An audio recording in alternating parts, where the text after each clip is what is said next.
I suppose it makes the most sense for you to know the story of the person who is writing this book. I suppose that will add perspective to the man who you think you know from TV, the internet, or simply by hearing my voice. I honestly never imagined writing a book about myself would be so difficult, even though I have heard from many others that talking about ourselves is often the hardest thing to do. You see, it's easy to learn and educate yourself about something that you are interested in. You choose to learn and to have an opinion on things because they mean something to you. Yet your life is not something any of us get to choose. Well, at least not in the beginning. I wrote this book to give you context as to who I am. First and foremost, I am a Christian. I promise that once you hear my story, my full story, you will marvel as I do at the crazy ways God works and how everything makes sense in the end. I wrote this book not only to share my thoughts on politics, culture, and religion within our nation, I also wrote it to speak to the very people who can relate to it in their own way. Maybe that means you. We all have a past. This is mine. Caledonia, Mississippi. The beginning. Where to even start? Let me ask you this.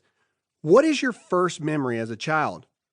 I want you to think really hard. Do you have it? What is it? Is it a nice memory? Maybe a trip to the park or getting your favorite ice cream. Maybe it's a person comforting you or a time when you felt truly free without a care in the world. My very first memory is being lost. It's amazing how a 1,200 square foot house can seem so large when you are so very young. I couldn't find my parents anywhere in our house in Caledonia, Mississippi. So my first memory is of intense fear. I was terrified by their absence. I remember running, screaming, and banging on the neighbors' doors.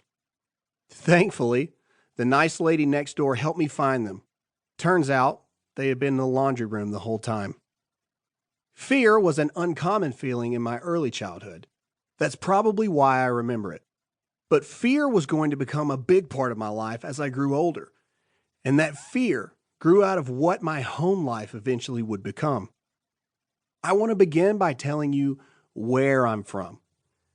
I have a feeling that if you understand that, it will bring some clarity on why I feel the way I feel about so many things.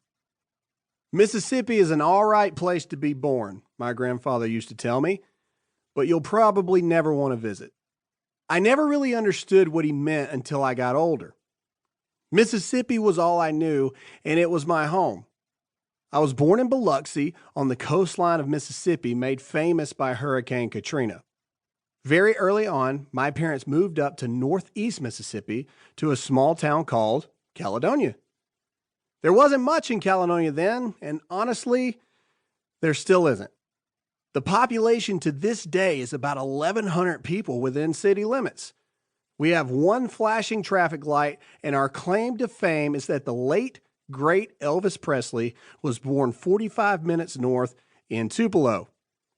I will say that they have really blown up over the past 30 years and have recently added a Dollar General as the main attraction for potential movers into the community.